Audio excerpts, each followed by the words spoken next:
रक्षा मंत्री राजनाथ सिंह का देहरादून दौरा है। 15 दिसंबर को देहरादून आएंगे रक्षा मंत्री राजनाथ सिंह और इस दौरान शहीद सम्मान यात्रा समारोह में वो शामिल होंगे।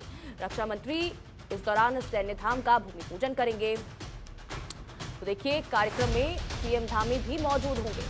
तो बड़ी जानकारी आपके टीवी स्क्रीन पर। बड़ी खबर, 15 दिसंबर रक्षा मंत्री राजनाथ सिंह पहुंच रहे हैं और इस दौरान रक्षा मंत्री सैन्य धाम का भूमि पूजन करेंगे।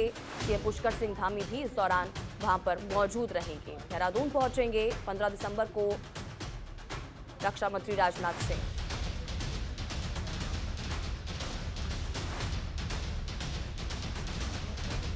अजय पांडे ज्यादा जानकारी के साथ हमारे संवाददाता लगातार बने हुए हैं। अजय का रुख करेंगे। अजय, 15 दिसंबर को रक्षा मंत्री राजनाथ सिंह भी देहरादून पहुंचेंगे और इस दौरान ये भी कहा जा रहा है कि रक्षा मंत्री सैन्य धाम का भूमि पूजन करेंगे।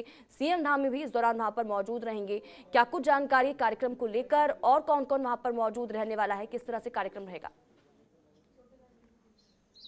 देखिए, रक्षा मंत्री राजनाथ सिंह देहरादून आएंगे 15 दिसंबर को और सैन्य धाम का जहां निर्माण हो रहा है देहरादून में, वहां पहुंचेंगे, वहां का निरीक्षण करेंगे और वहां पर एक जनसभा को भी वो संबोधित करेंगे। जनसभा के लिए भी कई तैयारियां पूरी कर ली गई हैं और चूंकि बहुत बड़ा आयोजन हो रहा है, सैन्य धाम का उत्तराखंड में निर्माण हो रहा है और जितने शहीद सैनिक हैं उत्तराखंड के, उनके नाम पर इस सैन्य धाम को बनाया जा रहा है। उनके गांव की मिट्टी, उनके आंगन की मिट्टी एकत्र करके कलश में भर करके लाई गई है। 1 महीने का ये पूरा आयोजन पूरे उत्तराखंड में चला है और अब उस पवित्र मिट्टी का पूजन होगा, भूमि पूजन होगा और वहां पर निर्माण कार्य को शुरू कर दिया जाएगा। क्योंकि उत्तराखंड का लगभग हर परिवार सेना से जुड़ा हुआ है, हर परिवार के लोग सेना से जुड़े हुए हैं।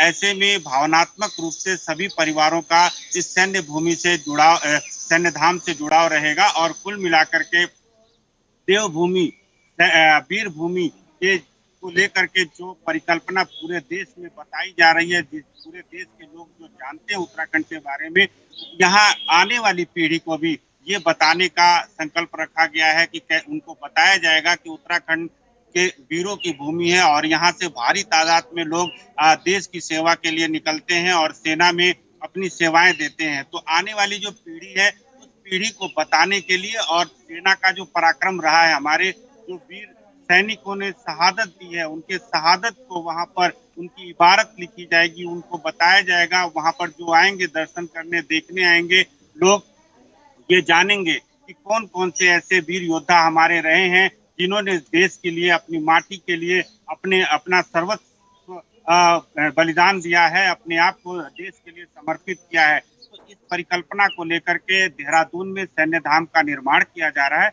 और इसी सैन्य धाम के भूमि पूजन के लिए रक्षा मंत्री राजनाथ सिंह आ रहे हैं और उस बड़े आयोजन में मुख्यमंत्री पुष्कर सिंह धामी और यहाँ के तमाम जो मंत्री हैं वो सारे मंत्री भी मौजूद रहेंगे। और चूंकि 1 महीने का ये कार्यक्रम पहले चला है, सभी पूरे प्रदेश के सभी मंडलों से जितने शहीद सैनिक हैं उनके आंगन में की मिट्टी को एकत्र किया गया है, उनके गांव की मिट्टी को एकत्र किया गया है और उस पवित्र मिट्टी को यहाँ देहरादून लाया गया है और उस मिट्टी का अब यहाँ पर पूजन होगा, शिलान्यास होगा और आने वाले दिनों में सैन्य धाम का, एक बड़े सैन्य धाम का निर्माण होगा, जिससे उत्तराखंड के लोगों की भावनात्मक रूप से जुड़ाव है। लोग जुड़े हुए हैं और हर परिवार के लोग ये चाहते हैं कि जल्द से जल्द सैन्य धाम का निर्माण हो। बिल्कुल। और अजय, साथ ही साथ ये जानकारी भी, क्या इसके अलावा भी कोई कार्यक्रम रहने वाले हैं रक्षा मंत्री राजनाथ सिंह के?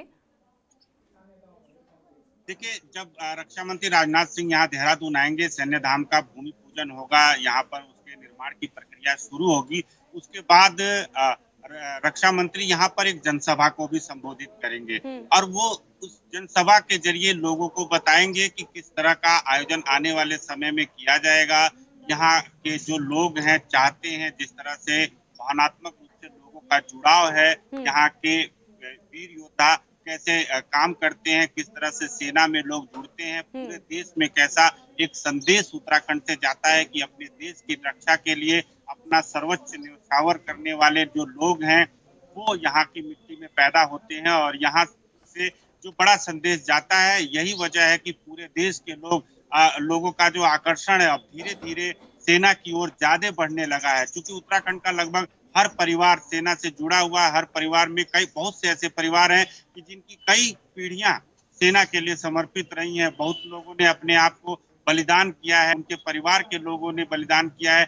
ऐसे में जो संदेश गया है पूरे देश में, पूरे सेना में जिस तरह से लोगों का झुकाव और लगाव रहा है, तो जब सैन्य धाम का निर्माण होगा तो जाहिर है कि यहाँ पर पूरे भारत के लोग आएंगे और यहाँ पर लोग दर्शन करेंगे, जानेंगे कि यहाँ की मिट्टी में किस तरह से वीर योद्धा पैदा होते हैं, यहाँ के जो लोग हैं वो देश सेवा के लिए कैसे समर्पित होते हैं। बिल्कुल अजय, बहुत बहुत शुक्रिया इन तमाम जानकारी के लिए और हमारे साथ जुड़ने के लिए।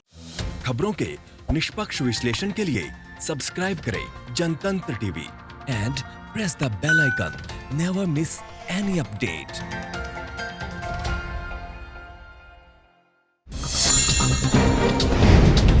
डाउनलोड कीजिए जनतंत्र टीवी ऐप को, जो कि अवेलेबल है गूगल प्ले और ऐप स्टोर पर। अधिक जानकारी के लिए अभी डाउनलोड करें।